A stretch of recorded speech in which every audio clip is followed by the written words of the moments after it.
Hello అండి. Good evening. ఇవి ముత్యపు చిప్పల మష్రూమ్స్ అంటారు. ఏంటి ముత్యపు చిప్పల మష్రూమ్సా? కొత్తగా వింటున్నారా? భయపడొద్దు.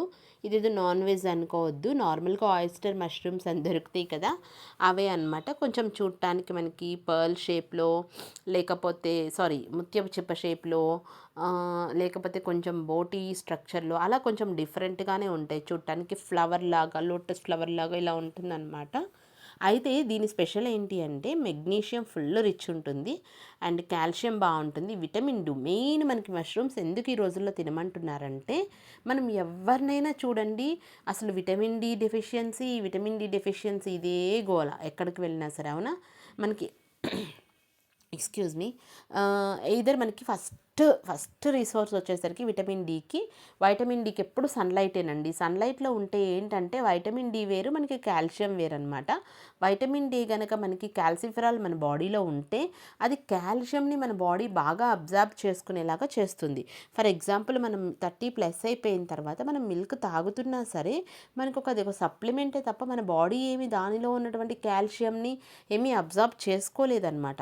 మీరు చూడండి, ఈవెన్ మష్రూమ్స్ కానీ మీరు ఏం చేస్తారంటే వెజిటబుల్స్ అయినా సరే కొంచెం మీరు ఎండలో పెట్టి కనుక వాటిని కాసేపు ఎండలో పెట్టి కనుక మనం కర్రీ చేసుకున్నాము అంటే దాని ద్వారా కూడా మనకి ఎంతో కొంత వైటమిన్ డి వస్తుందంట. అందుకే మనకి కోవిడ్ టైంలో కూడా మీరు అబ్జర్వ్ చేస్తే బాగా కాయ కష్టం చేసుకునే వాళ్ళు, అలా ఉన్న వాళ్ళు అందరూ చాలా మంచిగా ఉన్నారు. ఎనీవే అది పక్కన పెట్టేసేయండి. ఇప్పుడు నేను మీకు వీటిని ఎలా వాష్ చేసుకోవాలి, ఎలా పీల్ చేయాలనేది చూపిస్తాను. చూస్తున్నారు కదా, వీటిని మనం ముందుగానే వాటర్తో క్లీనప్ అనేది చేసుకోవాలన్నమాట. ఆ తర్వాతే మనం ఇట్లా పీసెస్ ఒకదాన్ని తీసుకుని చక్కగా దాన్ని ఇట్లా మనం ఇలా తుంచాము అంటే ఈజీగా వచ్చేస్తాయి పీసెస్. మీరేమీ కష్టపడాల్సిన అవసరం లేదు అండ్ బాయిల్ చేయాల్సిన అవసరం అస్సలు లేదు. చిన్న చిన్న పీసెస్గా మీరు చేసుకోవాల్సి ఉంటుంది. అండ్ ఇంకొకటి ఏంటంటే మళ్ళీ చెప్తున్నాను, మీరు ముందే క్లీన్ చేసుకుని ఇట్లా మీరు పీసెస్ చేయాలి. మీరు బటన్ మష్రూమ్స్ క్లీన్ చేసినంత ఎక్కువగా మీరు క్లీన్ చేయాల్సినటువంటి అవసరం వీటికి ఉండదు.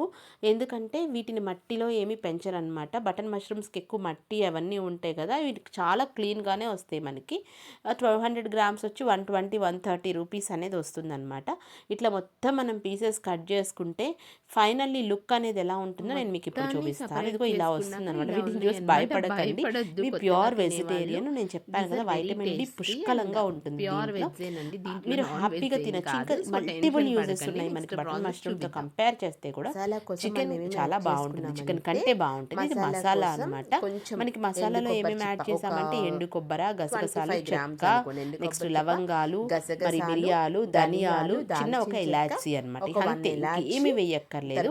ఇవన్నీ వేసి బాగా మనం మిక్సీ పట్టేసేయాలి. మిక్సీ పడుతున్నప్పుడు ఒక ఆనియన్, పచ్చి ఆనియన్, ఒక పచ్చి టమాటో, ఒక టమాటో అయిపోయిన టమాటో కలిపి చక్కగా మీరు మెత్తటి పేస్ట్ లాగా చేయాలి. నేను చేసుకుని వచ్చేస్తాను, ఒక్క నిమిషం అనమాట.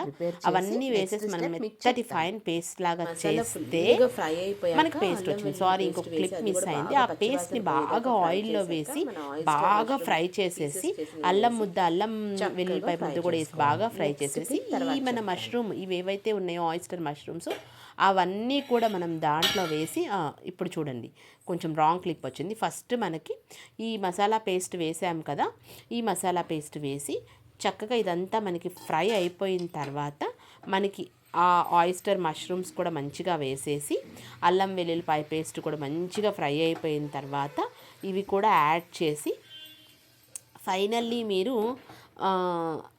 కొత్తిమీరతో గార్నిష్ చేసుకోవచ్చు. మా ఇంట్లో కొత్తిమీర